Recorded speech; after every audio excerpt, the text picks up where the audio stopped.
Students, मैं Mukesh Saini PGT mathematics government senior secondary school घोरी district Rewari आपका इस प्रसारण में स्वागत करता हूँ। प्यारे बच्चों, इससे पहले हम वेक्टर्स के addition, subtraction, product, dot product और क्रॉस प्रोडक्ट के बारे में पढ़ चुके हैं और इनसे जुड़ी हुई प्रॉब्लम्स भी हमने हमारी एनसीईआरटी बुक की पहली 4 एक्सरसाइजेस में कवर की हैं।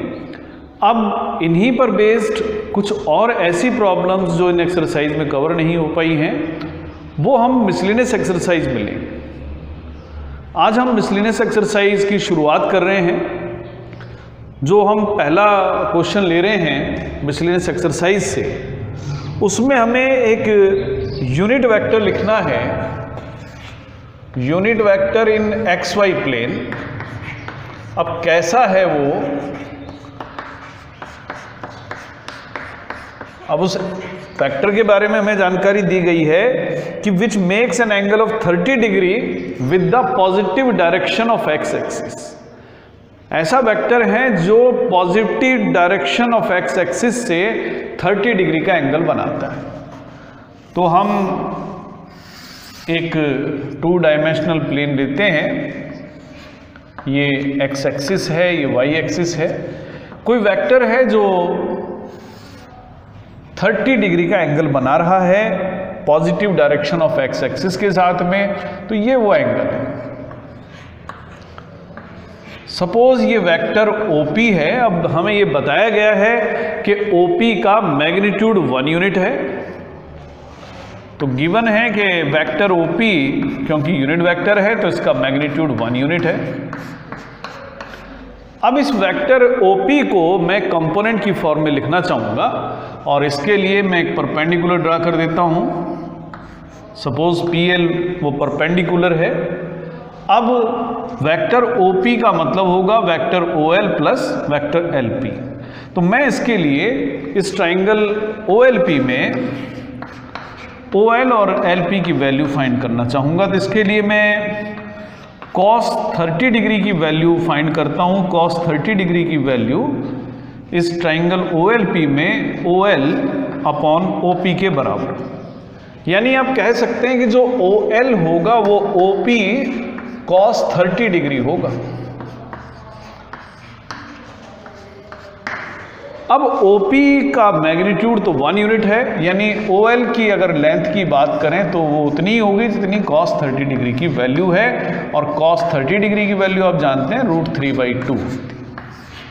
तो OL की जो लेंथ है वो √3/2 यूनिट है। अब बात करेंगे LP की, और इसके लिए sin 30 डिग्री की वैल्यू हम अगर फाइंड करें तो sin 30 डिग्री इस ट्राइंगल OLP में होगा PL अपॉन OP। तो यानी PL की वैल्यू होगी OP sin 30 डिग्री। OP का मैग्नीट्यूड 1 है तो sin 30 डिग्री की जो भी वैल्यू है वही PL की भी वैल्यू, यानी 1/2। अब अगर हम इस ट्राइंगल OLP में वेक्टर एडिशन की बात करें तो इन ट्राइंगल OLP जो वेक्टर OP है वह vector OL plus vector LP के बराबर। वेक्टर OL का मतलब है कि वेक्टर OL का मैग्नीट्यूड लिया जाए और OL की डायरेक्शन में जो यूनिट वेक्टर है, तो OL की डायरेक्शन में जो यूनिट वेक्टर है वो वही है जो एक्स एक्सिस की डायरेक्शन में यूनिट वेक्टर है, और वो वेक्टर है आई कैप। इसी तरह से LP वेक्टर का मतलब होगा LP का मैग्नीट्यूड, और LP की जो डायरेक्शन है उस डायरेक्शन में unit vector. LP y axis के पैरेलल है, और y एक्सिस की डायरेक्शन में आप यूनिट वेक्टर जानते हैं, हम j कैप लिखते हैं, तो ये j कैप है। OL का मैग्नीट्यूड हमने फाइंड कर लिया था, √3/2 था।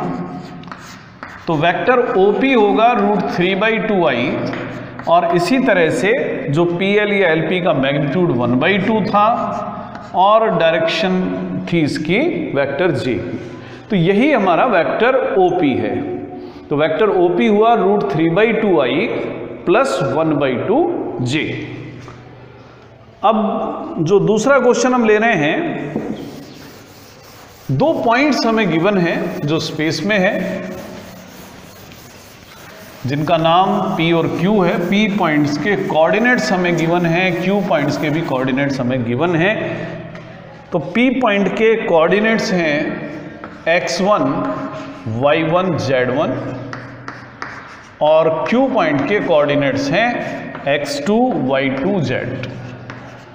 हमें बताना है कि जो PQ है उस PQ वेक्टर के स्केलर और वेक्टर कंपोनेंट क्या क्या है। पहले हम वेक्टर PQ फाइंड करेंगे। तो आपने इनसे पहले वाले एक्सरसाइज में पढ़ा था कि वेक्टर PQ का मतलब होगा position vector of Q minus position vector of P। अब Q का पोजीशन वेक्टर कैसे लिखें, हमें कोऑर्डिनेट्स गिवन है। तो अगर किसी पॉइंट के कोऑर्डिनेट्स गिवन है तो उसका पोजीशन वेक्टर हम लिख सकते हैं। जैसे Q का पोजीशन वेक्टर होगा x2i plus y2j plus z2k। इसमें से हम माइनस करेंगे P का पोजीशन वेक्टर जो कि होगा x1i plus y1j plus z1। इसको सिंप्लीफाई करने के बाद में हम लिख सकते हैं x2 minus x1i plus y2 minus y1j और z2 माइनस z1। तो ये अब हमने वेक्टर PQ को इन कंपोनेंट फॉर्म लिख दिया है। अगर हम इसके कंपोनेंट्स की बात करें तो x एक्सिस की डायरेक्शन में जो स्केलर कंपोनेंट है x2 minus x1, y axis की डायरेक्शन में y2 माइनस y1 और z एक्सिस की डायरेक्शन में जो स्केलर कंपोनेंट है वो z2 माइनस z1। तो स्केलर कंपोनेंट की अगर हम बात करते हैं अलोंग x एक्सिस, ये x2 माइनस x1 है। अगर अलोंग y एक्सिस की बात करें तो वो y2 माइनस y1 है और z एक्सिस की डायरेक्शन में अगर हम स्केलर कंपोनेंट की बात करेंगे तो वो z2 माइनस z1। अब इन दोनों के बीच की हम डिस्टेंस भी अगर हम चाहे जो मैग्नीट्यूड होगा वो हम फाइंड कर सकते हैं। तो मैग्नीट्यूड ऑफ PQ होगा root of x2 minus x1 square, जो i का कंपोनेंट है हम उसका स्क्वायर करें प्लस j कंपोनेंट का स्क्वायर करें और प्लस k कंपोनेंट का भी स्क्वायर करें। तो ये है वेक्टर PQ का मैग्नीट्यूड और यही है इस P और Q के बीच की डिस्टेंस।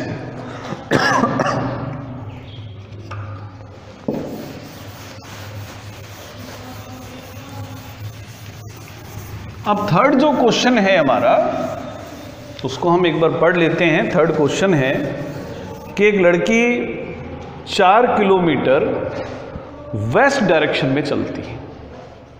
तो हम इसकी शुरुआत करने के लिए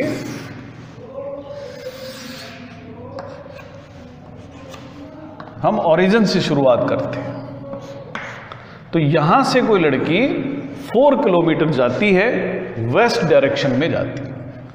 मान लेते हैं O से P तक वो डिस्टेंस ट्रेवल करती है और उसके बाद में वो 3 किलोमीटर डिस्टेंस और कवर करती है, लेकिन वो 3 किलोमीटर जो हैं वो करती हैं in the direction 30 degree east of north. North से 30 डिग्री की डायरेक्शन में वो जाती है और 3 किलोमीटर जाती है। तो यानी यहाँ से उसको अपनी डायरेक्शन चेंज करनी है P पॉइंट से, और किस डायरेक्शन में जाना है वो भी हम देखते हैं। इस पॉइंट के हिसाब से 30 डिग्री ईस्ट में जाना है नॉर्थ डायरेक्शन से। ये नॉर्थ डायरेक्शन आपको पता होगा कि जब भी हम इस तरह डायरेक्शन शो करते हैं आप ऊपर की तरफ हमेशा नॉर्थ लें, नीचे साउथ लें। यहाँ ईस्ट डायरेक्शन ले लें और यहाँ वेस्ट डायरेक्शन, तो नॉर्थ से 30 डिग्री ईस्ट में जाती है और यहाँ पर वो पहुँचती है। मान लेते हैं वो Q पर पहुँच जाती है। अब हमें बताना है कि गर्ल का जो डिस्प्लेसमेंट है इनिशियल पॉइंट से वो कितना है। तो इनिशियल पॉइंट से अगर मैं डिस्प्लेसमेंट की बात करूं तो वो O से लेकर Q डिस्टेंस है, यानी हमें OQ वेक्टर फाइंड करना है। अब OQ वेक्टर किसके बराबर होगा? ये vector OP plus vector PQ के बराबर होगा। तो यहां पर हम एक बार फिर समझ लें कि किसी लड़की ने पॉइंट O से चलना शुरू किया, 4 किलोमीटर की डिस्टेंस उसने कवर की OP डायरेक्शन में, जो कि एक्स एक्सिस की नेगेटिव डायरेक्शन के अलोंग थी, और उसके बाद 30 डिग्री नॉर्थ डायरेक्शन से ईस्ट की तरफ वो गई और वो 3 किलोमीटर गई। अब हमें बताना है कि इसका डिस्प्लेसमेंट कितना है इनिशियल पॉइंट के रेफरेंस में, यानी हमें OQ फाइंड करना है। तो इन ट्राइंगल अगर मैं OPQ की बात करता हूं तो मुझे OQ फाइंड करना है। OQ वेक्टर होगा vector OP plus vector PQ। पहले हम वेक्टर OP की बात करें तो यहां पर अगर वेक्टर OP की बात करते हैं तो वेक्टर OP का मीनिंग होगा OP का मैग्नीट्यूड, और जो OP की डायरेक्शन में यूनिट वेक्टर है, OP की डायरेक्शन है negative direction of x axis, यहां पर यूनिट वेक्टर है -i। OP का मैग्नीट्यूड है 4, तो -4i ये वेक्टर OP की वैल्यू। अब हमें PQ वेक्टर और फाइंड करना है। PQ वेक्टर फाइंड करने के लिए मुझे PQ के कंपोनेंट फाइंड करने पड़ेंगे एक्स एक्सिस और वाई एक्सिस की डायरेक्शन में। तो कंपोनेंट ऑफ PQ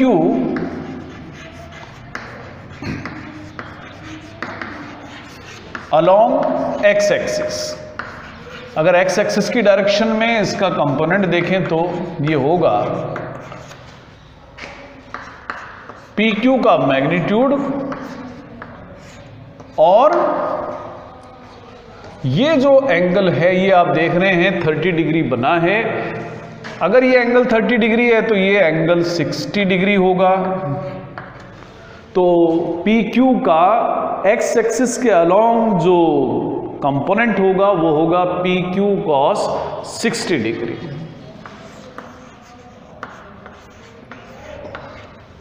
PQ का अगर मैग्नीट्यूड की बात करें और इस डायरेक्शन में जो यूनिट वेक्टर है वो I है, PQ का मैग्नीट्यूड 3 है, cos 60 डिग्री की वैल्यू 1/2 है, और वेक्टर जो डायरेक्शन है वो I है, यानी जो एक्स एक्सिस की डायरेक्शन में उसका कंपोनेंट है वो 3/2i। अब बात करते हैं कि PQ का component of PQ vector along Y axis. Y axis की डायरेक्शन में इसका कंपोनेंट क्या है? वाई एक्सिस की डायरेक्शन में कंपोनेंट होगा PQ, या तो आप लिखें cos 30 डिग्री और या फिर आप लिखें sin 60 डिग्री। तो PQ cos 30 डिग्री यानी कि 3 cos 30 डिग्री का मतलब हुआ √3/2, और y एक्सिस की डायरेक्शन में जो वेक्टर है वो j है, यानी 3√3/2j। इसलिए मैं कह सकता हूं कि जो वेक्टर PQ होगा उसके आपने दोनों कंपोनेंट फाइंड कर लिए हैं। तो वेक्टर PQ है 3i/2 प्लस 3√3/2j। आप इसे इक्वेशन 3 मार्क करते हैं। अब आपने OP वेक्टर भी फाइंड कर लिया है, वेक्टर OQ भी फाइंड कर लिया है।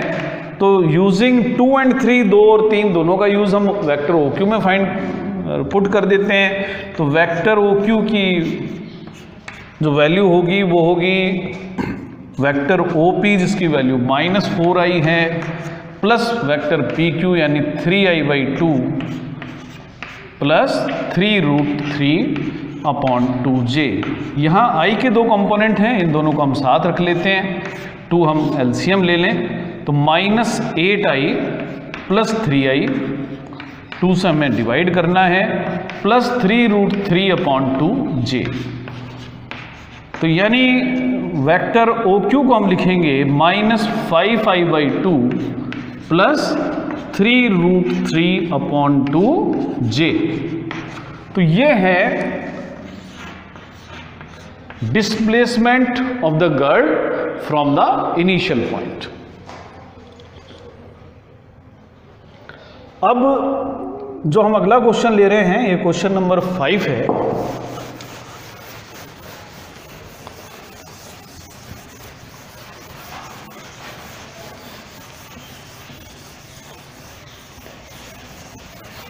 फिफ्थ क्वेश्चन एक छोटा क्वेश्चन, आसान सा क्वेश्चन है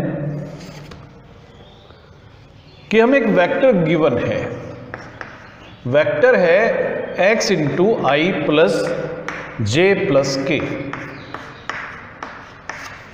और ये वेक्टर एक यूनिट वेक्टर है, तो हमें x की वैल्यू बतानी। अगर ये वेक्टर यूनिट वेक्टर है तो इसका मीनिंग हुआ कि इसका मैग्नीट्यूड 1 यूनिट है। हम इसका नाम भी रख देते हैं, मान लेते हैं कि ये वेक्टर a है।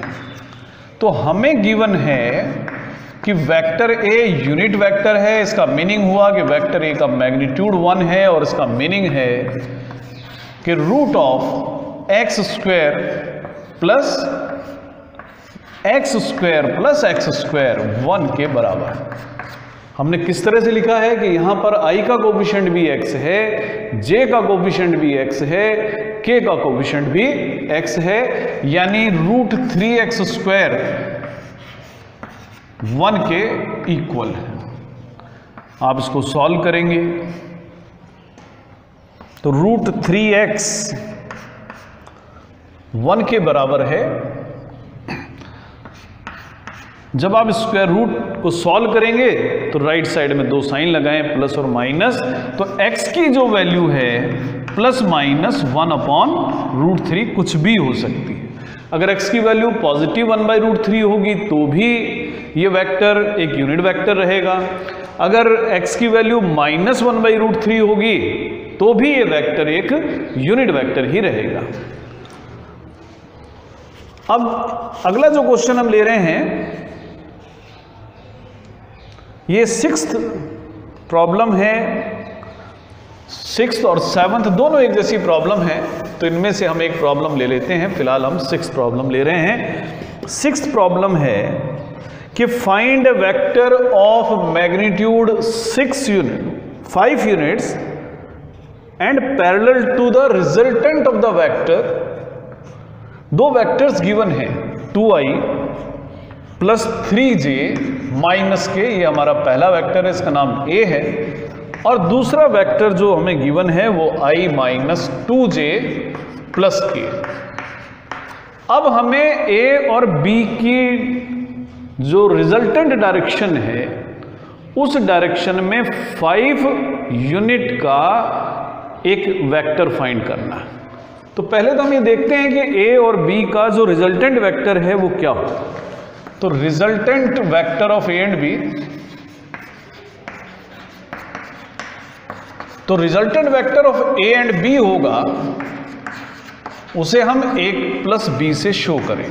तो a प्लस b होगा 3i प्लस j, ये a और b का रिजल्टेंट वेक्टर। इसकी डायरेक्शन में पहले हम यूनिट वेक्टर फाइंड करते हैं। तो यूनिट वेक्टर अगर हम देखते हैं इसकी डायरेक्शन में अलोंग a प्लस b, तो ये होगा 3i प्लस j को हम इसके मैग्नीट्यूड से डिवाइड करेंगे। अब इसका मैग्नीट्यूड क्या होगा, √3 का स्क्वायर प्लस 1 का स्क्वायर, यानी 3i प्लस j, इसको डिवाइड कर देंगे हम √10 से। ये तो यूनिट वेक्टर हो गया a प्लस b की डायरेक्शन में, लेकिन जो वेक्टर हमें चाहिए उसका मैग्नीट्यूड 5 यूनिट है। तो रिक्वायर्ड वेक्टर डायरेक्शन यही रहेगी, उसको हम 5 से मल्टीप्लाई कर देते हैं। 5 times of 3i plus j और √10 से हम इसको डिवाइड कर देंगे। तो ये ऐसा वेक्टर होगा जो वेक्टर a और b का रिजल्टेंट वेक्टर की डायरेक्शन में होगा और जिसका मैग्नीट्यूड 5 यूनिट होगा।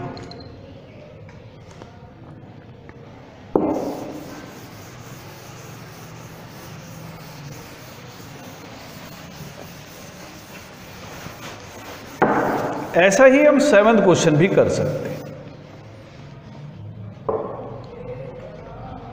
अब क्वेश्चन नंबर 8 है, 3 पॉइंट्स हमें गिवन है। पहला पॉइंट है A जिसके कोऑर्डिनेट्स 1, -2 और -8 हैं। दूसरा पॉइंट है B जिसके कोऑर्डिनेट्स 5, 0 और -2 हैं। और तीसरा पॉइंट है जिसके कोऑर्डिनेट्स 11, 3 और 7।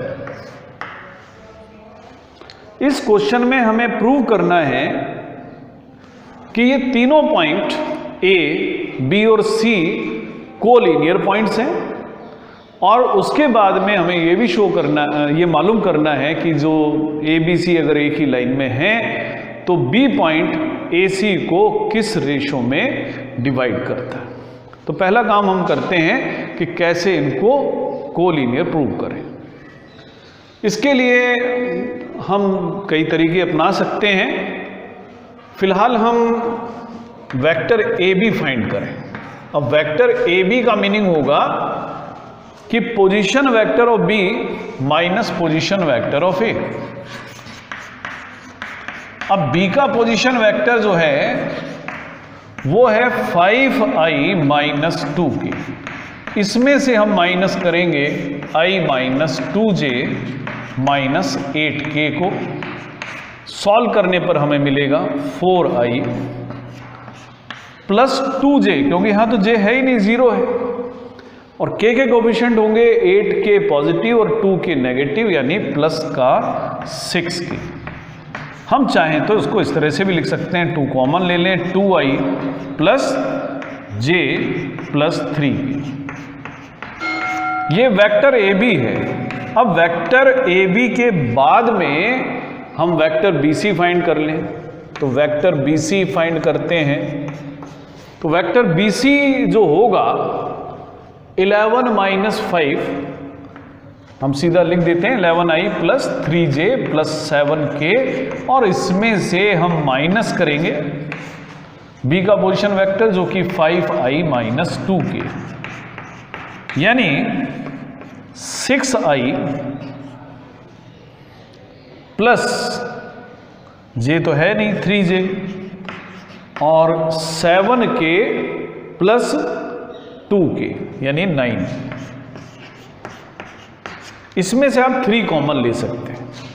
3 कॉमन अगर आप ले लेते हैं तो BC वेक्टर बनेगा 3 कॉमन लेने के बाद में 2i प्लस j प्लस 3।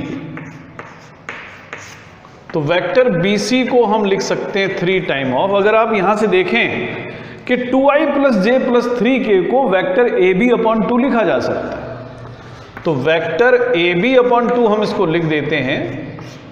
तो यानी BC vector 3/2 times of AB।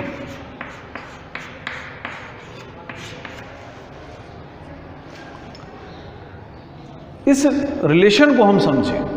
Vector BC का मीनिंग है कि 3/2 टाइम्स ऑफ वेक्टर AB, यानी कि वेक्टर BC की और वेक्टर BA की डायरेक्शन सेम ही है और BC का मैग्नीट्यूड AB वेक्टर का 3/2 टाइम्स।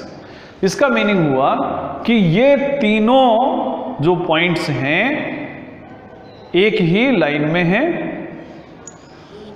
अब बारी आती है कि किस रेशो में डिवाइड करता है B AC को। तो मैं A, C और B एक लाइन में 3 पॉइंट लेता हूं और O के रेफरेंस में हम तीनों की पोजीशन देखते हैं। ये ओ के रेफरेंस में तीनों के आप पोजीशन वेक्टर समझ सकते हैं, तीनों के गिवन भी।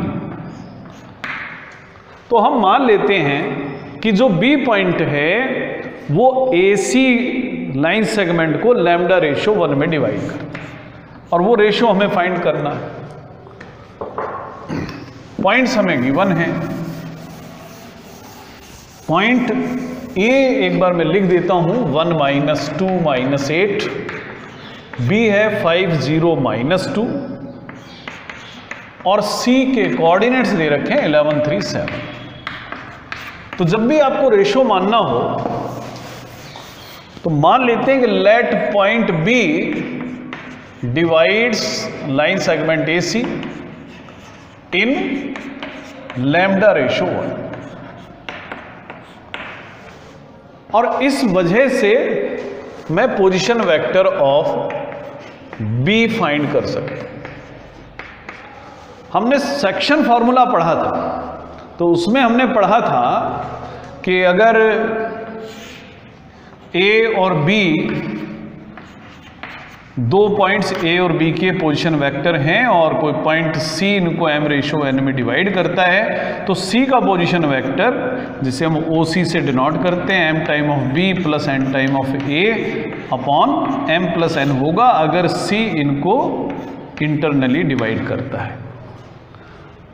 तो हम यही मानते हैं कि let B divides AC internally in lambda ratio 1, तो पोजीशन वेक्टर ऑफ B होगा कि लैम्डा टाइम्स यानी lambda into 11i plus 3j plus 7 और 1 into i minus 2j minus 8k, और इसको मैं डिवाइड कर देता हूं सम ऑफ रेशोज से यानी लैम्डा प्लस 1 से। इसको हम सॉल्व करते हैं ऊपर, तो i के कोफिशिएंट होंगे 11 लैम्डा प्लस 1, j के कोफिशिएंट होंगे 3 लैम्डा माइनस 2 और k के कोफिशिएंट हैं 7 लैम्डा माइनस 8 और डिवाइड करना है हमें लैम्डा प्लस 1 से। लेकिन b का पोजीशन वेक्टर तो हमें मालूम है 5i माइनस 2k, ये b का पोजीशन वेक्टर है।